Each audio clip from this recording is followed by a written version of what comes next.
Muy buenas a todos, hoy os traigo historias de terror, espero que os guste.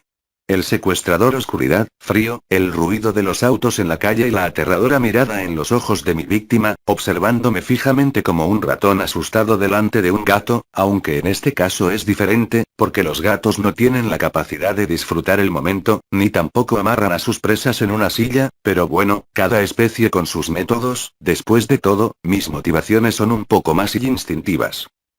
Me acerco lentamente, le sujeto el rostro y ella me clava la mirada, como si creyera que, de algún modo, algo va a pasar y la voy a dejar de salir, pero no, eso no va a suceder, solo una persona saldrá caminando de la habitación. Me detengo un poco en los detalles, su cabello negro, largo y sedoso, su piel blanca, con un leve bronceado, le sienta muy bien, el maquillaje es simple, delicado, o por lo menos lo era antes de que las lágrimas se lo estropearan, y sus ojos, esos ojos verdes maravillosos, perfectamente delineados, me fascinan, despiertan en mí cierto y deseo, difícil de explicar.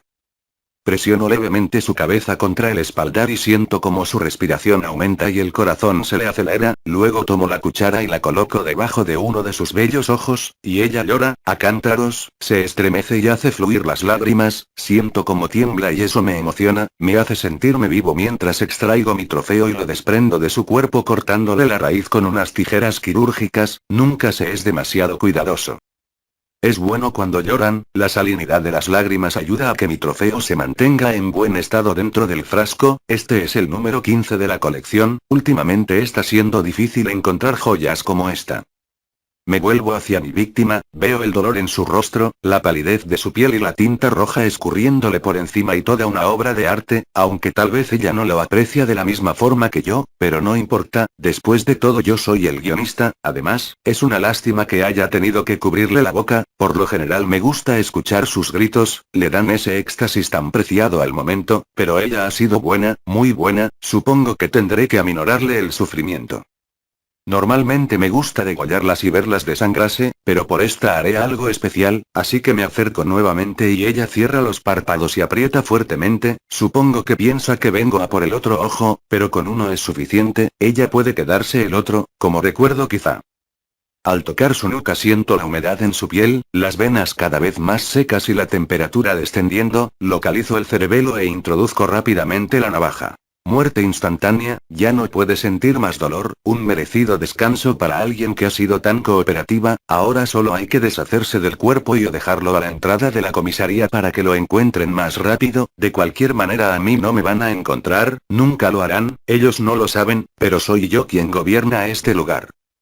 Al final de todo la envuelvo en un plástico negro y la lanzo al mar, la marea hace el resto, conduzco hacia el supermercado, compro algunas cosas y me divierto oyendo los comentarios de la gente común sobre las 14 jóvenes desaparecidas, para cuando se enteren que ahora son 15 yo ya habré contado 16, siempre estoy por delante de ellos, no me sorprende, ellos están más preocupados por sus partidos de fútbol y sus novelas pudre cerebros y no prestan atención a la pelirroja que acabo de drogar y que ahora estoy metiendo al maletero del auto.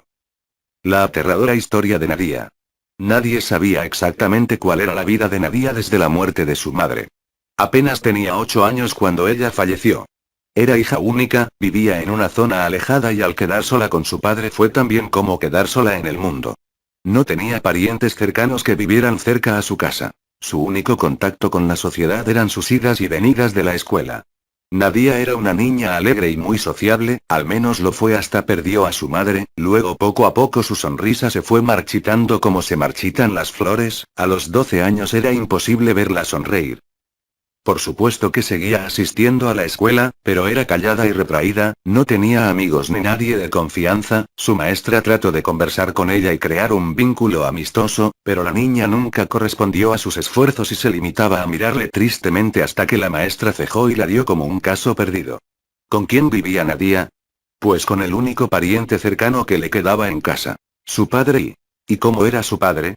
Nadie habría querido responder esta pregunta, quizá alguna persona habría comentado que era un hombre taciturno y sin amigos, pero no era solo eso, era un hombre que aparentaba ser tranquilo, realmente dentro de sí bullían todas las pasiones, y no precisamente las más inocentes. Se rumoreaba, solo era un rumor, que en su juventud se dio a la vida disipada cuando vivía en la ciudad, drogas y malos amigos, trasnoches y malos caminos. Se rumoreaba también que golpeaba a su esposa.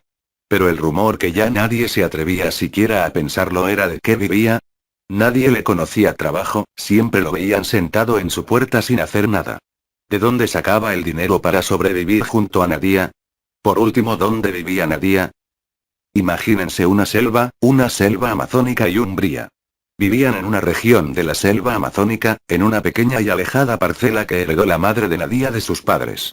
Para llegar a este lugar sombrío, donde se estableció la pequeña familia esperando trabajar y prosperar, había que viajar por herrumbrosas carreteras, horas y horas de viaje, luego cruzar un río caudaloso y finalmente caminar por un estrecho sendero subiendo y subiendo por una montaña.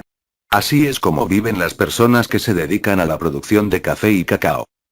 Pero regresemos a Nadia, a la pobre niña sin sonrisa.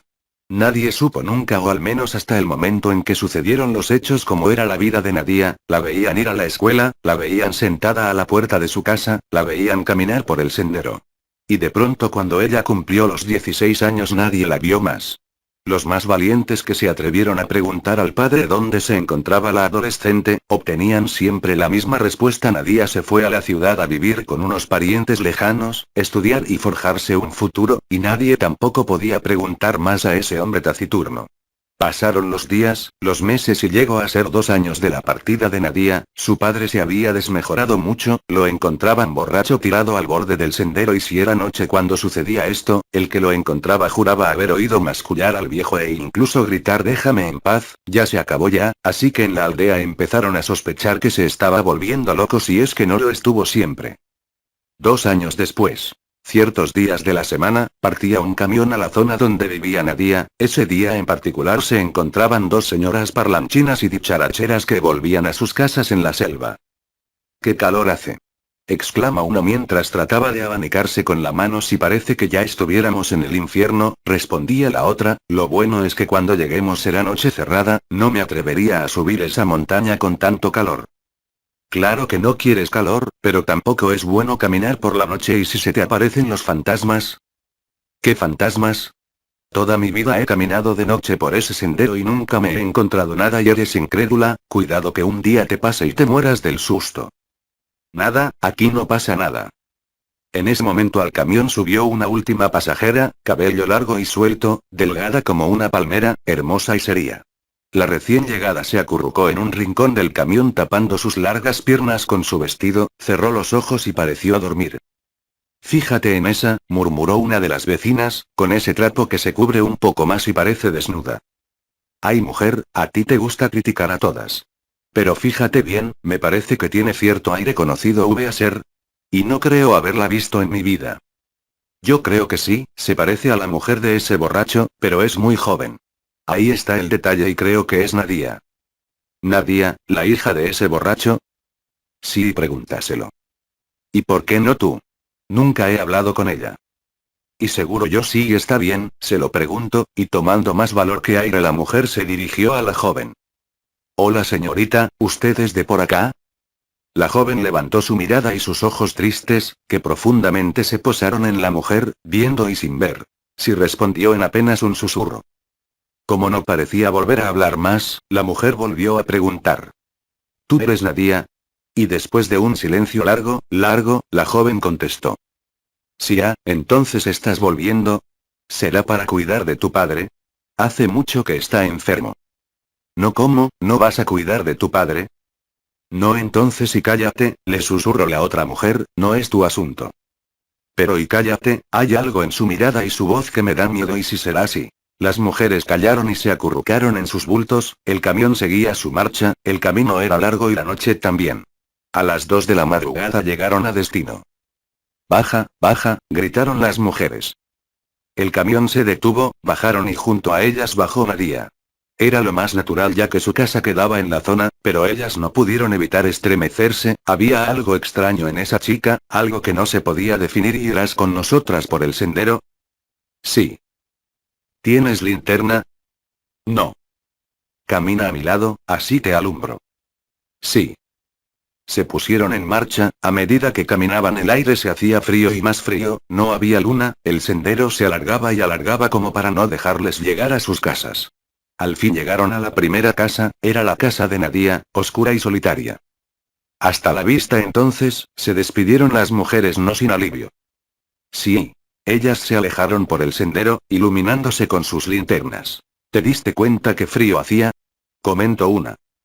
Sí, pero solo era frío y no vayas a empezar otra vez con tus fantasmas, y ambas iban a echarse a reír cuando oyeron un grito espantoso, era un grito que venía de alrededor de ellas, de detrás de ellas, y a la vez de ellas mismas. ¿Qué fue eso? Y mientras preguntaba, el grito volvió a resonar. No, por favor, no, los cabellos se les erizaron, se miraron locas y confundidas. ¿Qué ha sido eso? Nadia. No, era un grito de hombre. Volvamos. Y aunque lo dijo con miedo, la mujer sentía la necesidad de volver y averiguar quién o por qué había gritado. ¿Estás loca? Yo me voy a mi casa. ¿Y si Nadia necesita ayuda? No fue ella, fue un hombre y, aún así ambas se tomaron del brazo y caminaron lentamente hacia la casa de Nadia, todo estaba oscuro, se acercaron a la puerta, se encontraba entreabierta. Toca y entra, yo no me meto ahí, pásame tu linterna, empujaron un poco más la puerta para poder iluminar el interior con la linterna Nadia. Y, la pregunta era apenas un susurro y se perdió en la oscuridad, pero un sonido les respondió, un sonido de desgarre, una rotura, un chirrido. Nadia, ¿estás ahí? En ese momento la luz de la linterna iluminó el piso, un jirón blanco de vestido, un jirón no tan blanco y, Nadia. Gruñido y al fin la linterna la iluminó toda entera, estaba sentada en el piso, acunando algo entre los brazos, con los largos cabellos tapando el objeto que acunaba. Nadia, ¿estás bien? Y ella giró su rostro, vacío y hermoso. Ahora sí, ¿qué? ¿Qué? La mujer se quedó sin habla mientras veía que era lo que sostenía los brazos de Nadia y pero no puso contener el grito que salió de su pecho antes de retroceder hacia la puerta. Nadia sostenía la cabeza de su padre, estaba limpiamente arrancada del cuerpo, la boca en un grito mudo y los ojos sangrantes. ¿O es que ya no tenía ojos? Sal, la mujer retrocedía empujando a la otra. No te vayas, susurró Nadia. Monstruo. No, y yo no lo soy, pero mi padre sí. No, tú eres un monstruo, mataste a tu padre. Él ya estaba muerto, el día que me tocó por primera vez ya estaba muerto. ¿Qué? Cuando murió mi madre, papá se hizo cargo de mí, al principio eran solo unos golpes por cosas pequeñas, como romper un plato pero luego me fue viendo, yo crecía y mi cuerpo también y, ¿qué dices? La primera vez fue una noche y no había luna, todo estaba oscuro, lo sentí echarse encima mío y quise gritar y me tapó la boca con su sucia mano y tan solo tenía 12 años. ¿Y tu padre? Sí, me violó y no fue una, sino muchas veces y nunca más pude volver a vivir. Pero te fuiste y no. Tu padre dijo que te marchaste a la ciudad. No, y estoy aquí. ¿Cómo? La noche que cumplí 16, me dije que ya no soportaría más vejaciones, escondí un cuchillo bajo mi almohada, quería matarme. No, quería matarlo a él, pero fue como si él lo supiera, fue de frente al cuchillo y me apuñaló. Imposible. Y sí, dijo Nadia mirándola con una sonrisa triste, la sonrisa más triste y la mirada más triste que viera en su vida, estoy enterrada bajo la cama y... Las mujeres se quedaron de piedra, o mejor dicho solo una de ellas, por la otra yacía desmayada en el dintel desde el momento en que había visto la cabeza del muerto. Nadia había regresado del más allá, había regresado a tomar su venganza porque no podía descansar en paz, una niña así tratada nunca podría descansar en paz.